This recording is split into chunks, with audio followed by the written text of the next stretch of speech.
My best friend confessed she slept with my husband, so I let her be the bridesmaid at our vow renewal. Hi, everyone. Before we get into today's video, I need your help. We've noticed that the channel's reach has been dropping a bit, and one of the best ways you can support us is by subscribing. It's quick, free, and helps us keep bringing you new and interesting stories. Your support means the world to us, and together we can grow this channel. Thank you so much. Now let's get to today's story. I'm writing from a temporary account for obvious reasons, and I've changed some details to protect my anonymity. I still remember the exact moment my world shattered. Not the day I found out about the betrayal, no.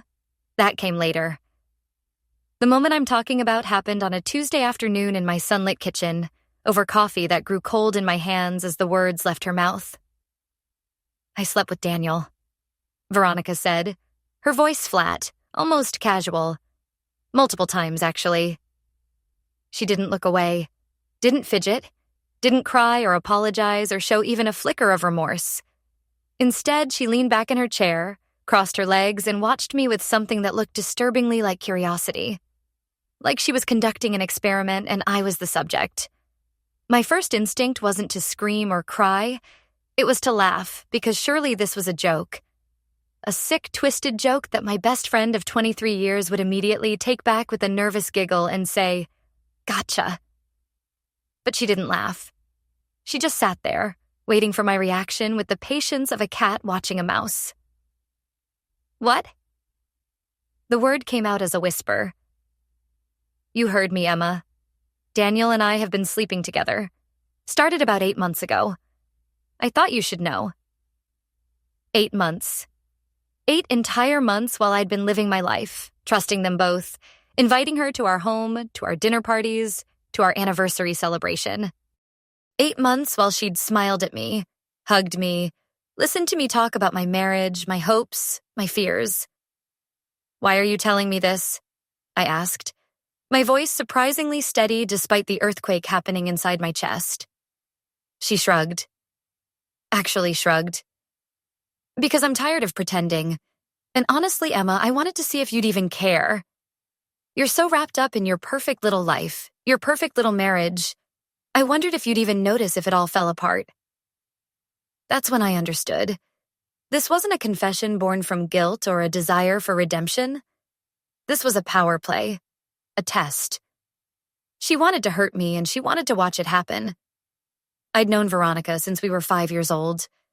We'd grown up on the same street in suburban Connecticut, spent every summer riding bikes until the streetlights came on, shared our first cigarette behind the school gym at 14, cried on each other's shoulders through first heartbreaks and college rejections. She was the maid of honor at my wedding. I was there when her mother died. We were supposed to be sisters, bound by something deeper than blood.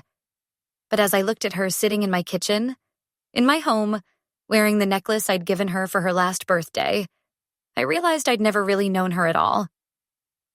"Does Daniel know you're telling me?" I asked. "No? But that's the fun part, isn't it? Wondering what you'll do. Will you confront him? Will you fall apart? Will you fight for him?" She leaned forward, her eyes bright with something ugly. "Or will you just pretend it never happened, like you pretend about everything else?" I wanted to throw my coffee in her face. I wanted to scream until my throat bled. I wanted to collapse on the floor and sob until there was nothing left inside me.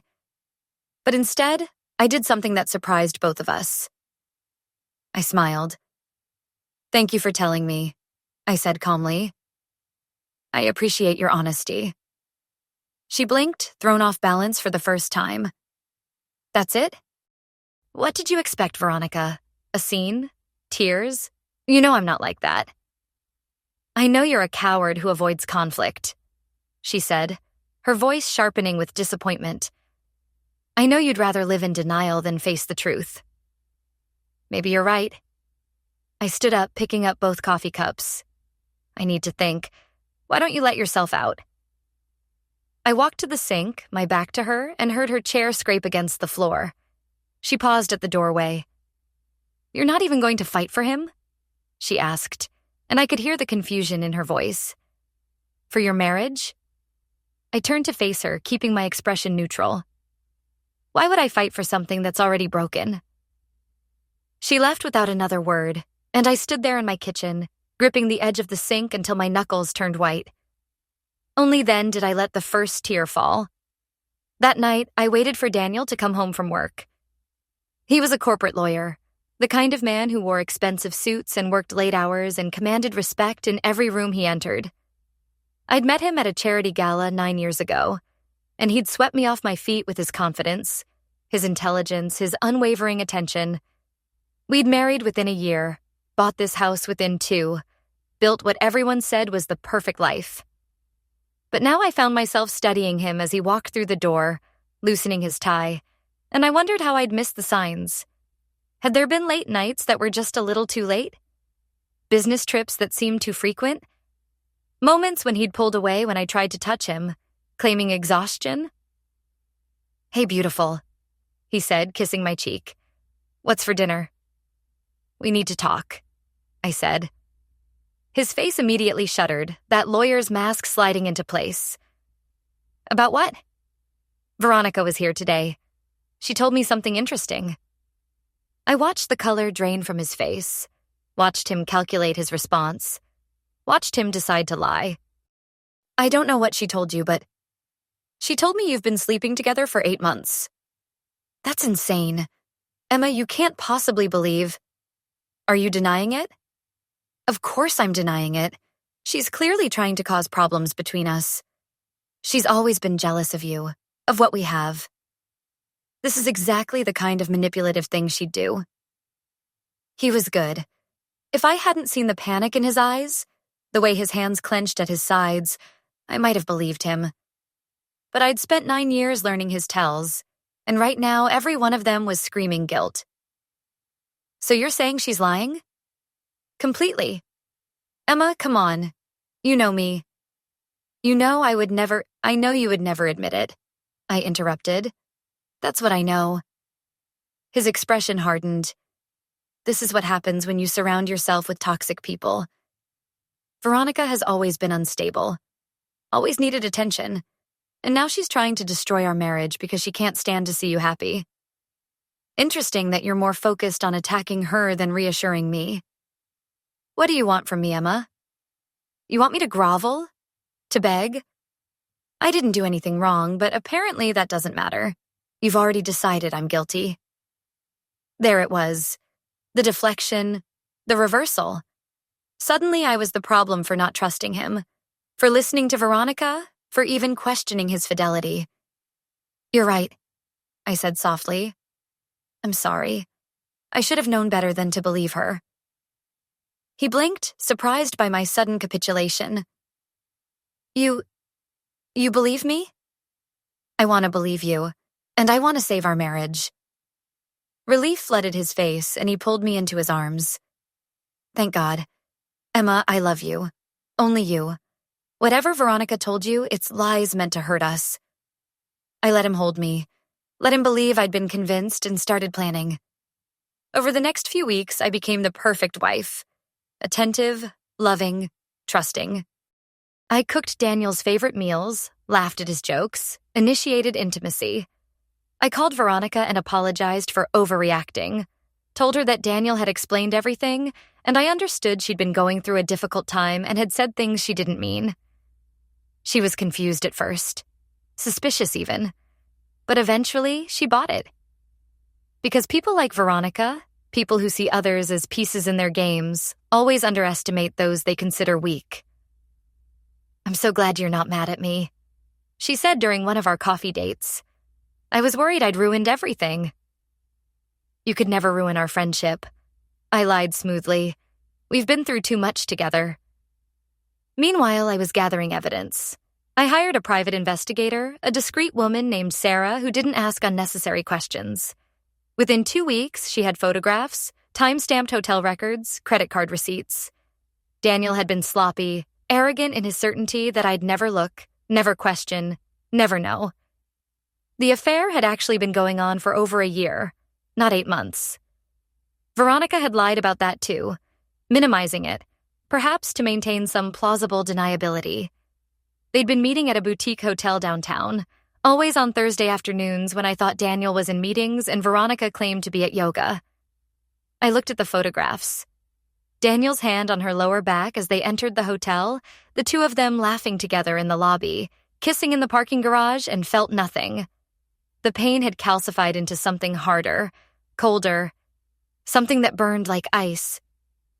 I had a choice to make. I could divorce him quietly, take my evidence to a lawyer, split our assets, and move on. That's what a reasonable person would do. That's what I should have done. But I wasn't feeling reasonable. I was feeling creative. I've been thinking, I told Daniel over dinner one evening. Our 10th anniversary is coming up next year. What if we renewed our vows? Made it a big celebration, reaffirmed our commitment to each other in front of everyone we love. His fork paused halfway to his mouth.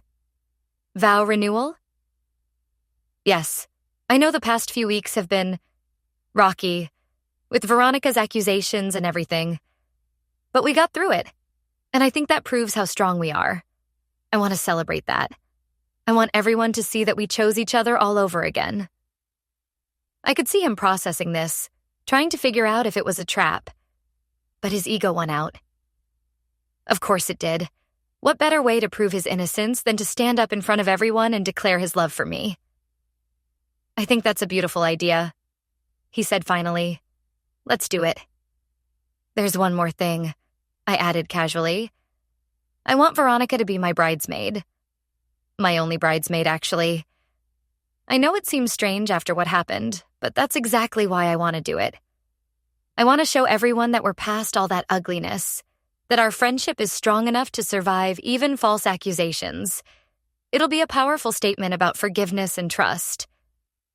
Daniel's eyes flickered with something I couldn't quite read. Panic? Amusement? Are you sure that's wise? Why wouldn't it be? Unless there's something you're not telling me. No, of course not. If that's what you want, then I support you. When I called Veronica with the news, I could hear the triumph in her voice. Really? You want me to be your bridesmaid? My only bridesmaid. You're my best friend, Veronica. My sister. And I want everyone to see that our bond is unbreakable. Emma, I don't know what to say. Say yes, please. It would mean everything to me. She agreed, of course, because in her mind, this was confirmation that she'd won. That she'd taken my husband, confessed to my face, and I was so pathetic, so desperate for connection that I'd still keep her in my life. She probably couldn't wait to stand next to me at the ceremony, knowing what she and Daniel had done, feeling superior to the oblivious fool in the white dress. What she didn't know was that I was counting on exactly that. The planning took months. I worked with a wedding coordinator to create an elegant ceremony at a historic mansion with gardens overlooking the lake. I invited everyone, our families, our friends, Daniel's colleagues, our neighbors, 150 people who would witness our renewed commitment. I chose a beautiful gown, something simple but stunning. I selected flowers, designed the program, picked the music. I tasted cakes and sampled wines and approved seating charts. I did it all with a smile, playing the role of the devoted wife so well that sometimes I almost believed it myself. Daniel seemed relieved as the months passed, and I showed no signs of suspicion. He probably thought he'd dodged a bullet, that Veronica's confession had been a scare, but nothing more. He started coming home earlier, being more attentive, probably trying to assuage his guilt while still maintaining his affair. Yes, the affair was still ongoing. Sarah confirmed it. They'd simply gotten more careful, but they couldn't resist each other. Thursday afternoons at the hotel had become Tuesday evenings at her apartment. The photographs kept coming, and I filed them all away carefully. Veronica, for her part, threw herself into her bridesmaid duties. She helped me pick my dress, gave input on the flowers, even organized a small bachelorette dinner party. Throughout it all, she maintained this expression of smug satisfaction, like she knew a secret that made her special. "I'm so happy for you," she said at my final dress fitting, watching me in the mirror. "You and Daniel are really making it work." "We are," I agreed, "and having you by my side makes it perfect." "You're too forgiving, you know that?" Most women would have cut me out of their lives completely after what I said. Most women aren't as secure in their marriages as I am. I know Daniel loves me. I know our bond is unbreakable. Your moment of crisis doesn't change that.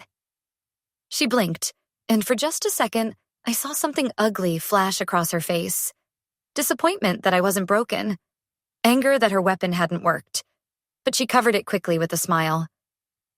You're a better person than me, Emma. I know, I said sweetly. 2 weeks before the ceremony, I handed her a speech I'd written. I want you to give a toast, I explained. As my bridesmaid. It's tradition, and I think it would be really meaningful for you to share your thoughts about marriage, friendship, and loyalty. She looked at the pages, scanning the words. This is beautiful, Emma. Really beautiful. I worked hard on it.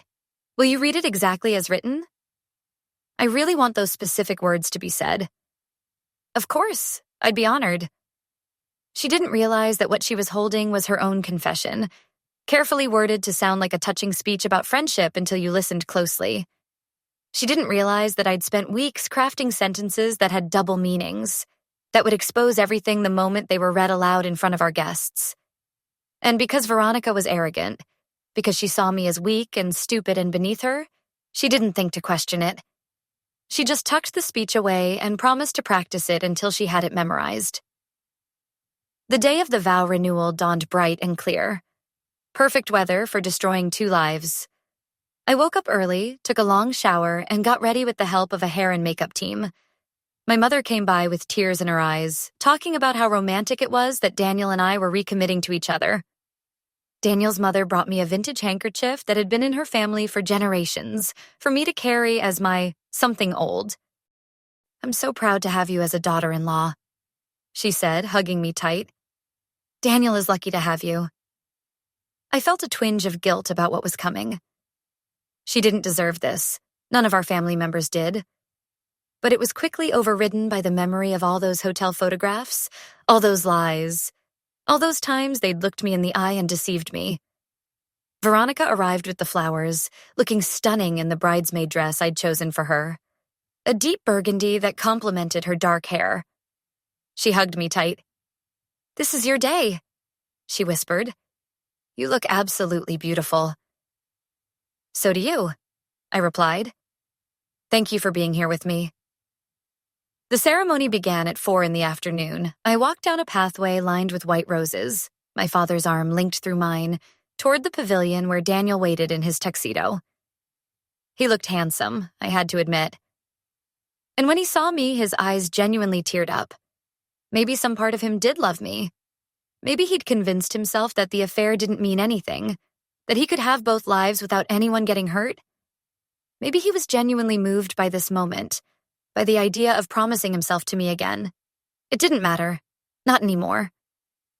The officiant led us through our vows. I spoke first, reciting the words I'd written. Words about trust, honesty, and the foundation of marriage. Then Daniel said his, promising fidelity, devotion, love. His voice never wavered. He was that convinced of his own lies. We exchanged new rings. We kissed. Our guests applauded. And then the officiant announced that my bridesmaid would like to say a few words. Veronica stood, smoothing her dress, and walked to the small podium we'd set up. She pulled out the speech, unfolded it, and smiled at the crowd. Good evening, everyone. For those who don't know me, I'm Veronica, Emma's best friend since childhood. She asked me to speak today about marriage, friendship, and loyalty. She began reading, her voice clear and confident. At first, the speech sounded perfectly normal, touching anecdotes about our childhood, memories of Emma and Daniel's courtship, observations about their relationship. But then, as planned, the words started to shift. I've watched Emma and Daniel build their life together, and I've learned so much from their relationship. I've learned that trust is the foundation of marriage, which is why it's so devastating when that trust is broken. I've learned that friendship means honesty, which is why it's unforgivable when friends betray each other. She was still reading smoothly, not yet realizing where this was going. But I saw several guests start to lean forward, sensing something off in the tone. I've also learned that sometimes the people closest to you are the ones who hurt you most. Sometimes your best friend and your husband can look you in the eye and lie to you for over a year. Sometimes they can betray you in the most intimate way possible and then sit across from you at dinner, pretending everything is fine. Veronica's voice faltered slightly. She glanced up from the page, confused, then looked back down and kept reading, probably thinking she'd misread something. I've learned that some people are capable of sleeping with their best friend's husband not once, not twice, but dozens of times over the course of a year. Meeting at hotels on Thursday afternoons while she thought we were at yoga. Laughing about how oblivious she was. Feeling superior because we got away with it. The words were dying in her mouth now. The color was draining from her face as she realized what she was reading. A detailed confession of her affair with Daniel, written in the first person, designed to sound like it was coming from her own lips. I'd been so careful with the wording. So clever. Every sentence could theoretically be part of a speech about the importance of avoiding betrayal, about learning from others' mistakes. But read aloud in front of everyone we knew, it was clearly an admission. Some people are so arrogant that when they confess to this betrayal, they do it without remorse, without guilt, because they want to see their best friend hurt. They want to watch her world crumble because it makes them feel powerful. Veronica's hands were shaking now. She looked up at me, her eyes wide with horror and understanding. But she was trapped. If she stopped reading, it would look even more suspicious. If she claimed I'd tricked her, who would believe her? Better to finish and try to salvage things afterward. But what people like that don't understand is that the woman they betrayed is stronger than they thought, smarter than they thought, and capable of patience, planning, and perfect timing. The crowd was silent now, every eye moving between Veronica, me, and Daniel. I could see Daniel starting to stand, his face ashen, but my brother-in-law placed a firm hand on his shoulder, keeping him in his seat. So today, at this vow renewal, I want to confess publicly what I did. I want everyone here to know that I, Veronica Matthews, conducted an affair with Daniel Pierce for over a year. I betrayed my best friend, my sister in everything but blood, because I am a selfish, cruel person who values her own pleasure over anyone else's happiness. Veronica's voice was barely a whisper now, but the microphone picked up every word. And I want Daniel to stand up and confirm this, because he's as guilty as I am. We both betrayed Emma. We both destroyed her trust. And we both deserve whatever consequences come from this moment. She finished the speech and looked up, her face streaked with tears, not of remorse, but of rage and humiliation. She'd been played, outwitted, destroyed in front of everyone who mattered. The silence lasted maybe 5 seconds. Then chaos erupted. Daniel was shouting, trying to explain, but my father and his father were both on their feet, their faces dark with anger. Daniel's mother was crying, looking at her son like she didn't recognize him. My mother had her arms around me, asking if I was okay, if I knew if this was real. I stepped up to the microphone, gently moving Veronica aside. She didn't resist. She just stood there, trembling with fury and shame. I want to thank everyone for coming today, I said, my voice steady. You came to witness a vow renewal, but instead you've witnessed something else. The truth. For those wondering if what Veronica just read is accurate, the answer is yes. Every word. I have photographs, hotel records, credit card receipts, witness statements. Everything you need to confirm that my husband and my best friend have been conducting an affair for over a year. I pulled out an envelope from beneath the podium, the one I'd stashed there before the ceremony, and held it up. Daniel has been lying to me for over a year. Veronica confessed to me months ago, but not out of guilt, out of cruelty. She wanted to hurt me. She wanted to see me break. And Daniel, when confronted, denied everything and tried to make me feel crazy for even questioning him. Daniel was trying to push through the crowd of people surrounding him, but my brothers had formed a barrier. Good. I'd warned them what was coming, sworn them to secrecy, and they'd promised to keep him away from me until I was ready. I want everyone here to know that I'm not a victim. I'm not broken. I'm not the naive, trusting fool they thought I was. I am a woman who identified a problem, gathered information, and created a solution. And that solution was this moment. The moment where they both have to face the consequences of their choices in front of everyone they know. I turned to Daniel, who had finally broken through and was now standing at the edge of the pavilion, his face a mask of panic and rage. Our marriage is over, Daniel. Divorce papers will be served tomorrow morning. I've already moved my belongings out of the house. Yes, while you were getting ready this morning, movers were clearing out my things. I've closed our joint accounts and retained an attorney. And because of the prenuptial agreement your mother insisted we sign, and because of the evidence of your infidelity, you'll be getting nothing. Daniel's mother nodded sharply, her jaw set. We'd had a long conversation 2 weeks ago, once I'd shown her the evidence. She'd cried, raged, and then gotten very, very quiet before saying, "Destroy him. He's my son, but he's wrong. Destroy him." I turned to Veronica next. She was still standing there, her face blotchy with tears, her hands clenched into fists. As for you, Veronica, I want you to know that this moment will follow you forever. Everyone in our social circle is here. Everyone we grew up with. Everyone who matters in your professional life. They all know now what kind of person you are. And unlike me, you can't just move cities and start over. Your entire family is here. Your reputation is here. Your life is here. You're insane, she hissed, finding her voice finally. You set this whole thing up just to humiliate us? You're the one who's sick, Emma. You're the one who what? Who defended herself? Who refused to be a victim? Yes, guilty as charged. I smiled at her, and it was genuine. You wanted to see me break, Veronica. You wanted to watch me fall apart, but instead you get to watch yourself fall apart in front of everyone. How does it feel? She lunged at me, but my sister stepped between us, and several guests grabbed Veronica's arms. Security?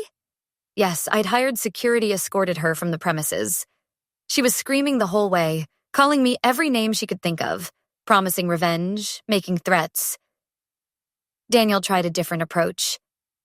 Emma, please, can we talk about this privately? This is between us. You didn't need to do this here, like this. Actually, I did. Because if I'd confronted you privately, you would have lied. You would have manipulated me. You would have made me doubt myself. This way, there's no room for doubt. There's only truth, witnessed by 150 people. I made a mistake, he said, his voice breaking. I'm sorry. I'll do anything to fix this. Counseling, therapy, whatever you need. Please don't throw away 9 years of marriage over one mistake. One mistake that lasted a year? One mistake that you denied and then blamed me for questioning? One mistake that you continued even while planning this vow renewal with me? I shook my head. No, Daniel. The only mistake here was mine for trusting you in the first place. But I've corrected it now. I turned back to the crowd, to all the stunned faces staring at me. I apologize for deceiving you all into attending what you thought was a celebration. But I needed witnesses. I needed you all to know the truth so that when Daniel and Veronica try to spin this, try to make me the villain, you'll remember this moment. You'll remember what was said here. Then I did something I'd been planning for months. I reached up and took off the diamond necklace Daniel had given me for our 5th anniversary, the one I'd worn every day since. I dropped it on the ground in front of him. I don't want anything from you. Not your money, not your apologies, not your excuses. I just want you gone from my life. And with that, I walked away.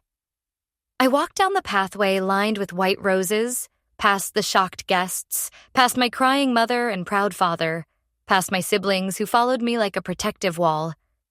I got into the car I'd arranged, a sleek black town car with a driver who'd been waiting for my signal, and left. Behind me, I could hear the chaos continuing. Shouting, crying, accusations. But it faded as the car pulled away, and for the first time in months, I felt light. The aftermath was everything I'd hoped for and nothing I'd expected. The story spread like wildfire. By the next morning, it was on social media. Not because I'd posted anything, but because several guests had recorded parts of the ceremony on their phones. The video of Veronica reading the confession went viral locally, then regionally, then nationally. News outlets picked it up as a human interest story. Think pieces were written about public shaming versus private dignity, about betrayal and revenge, about whether what I'd done was justified. I didn't care. I'd said my piece, and now I was moving on. Daniel tried to salvage his reputation, but the damage was catastrophic. His law firm, which prided itself on integrity and trust, asked him to resign. Clients didn't want to work with a man who'd so publicly betrayed his wife and then tried to deny it. His friends distanced themselves. His family was divided. His mother and sister supported my actions, while his father and brothers thought I'd gone too far.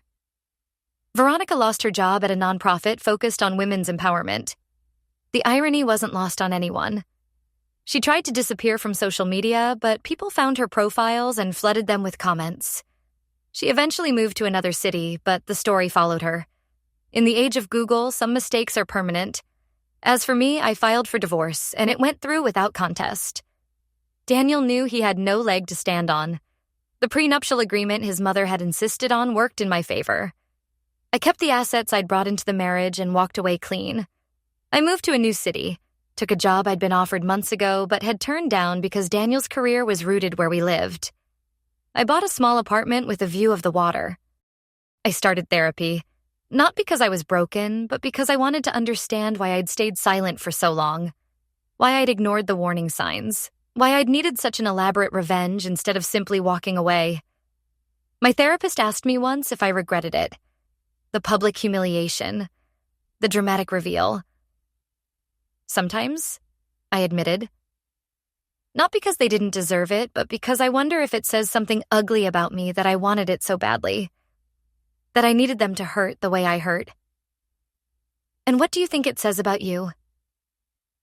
That I'm human, that I'm flawed, that I'm capable of cruelty when I've been hurt. But also that I'm strong enough to protect myself, even when it's uncomfortable. Even when it makes me the villain in some people's stories. She nodded. Revenge is a complicated thing. It rarely brings the satisfaction we think it will, but sometimes it brings closure.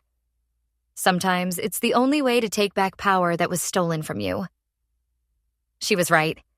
The revenge itself didn't heal me time. Therapy, distance, and self-reflection did that.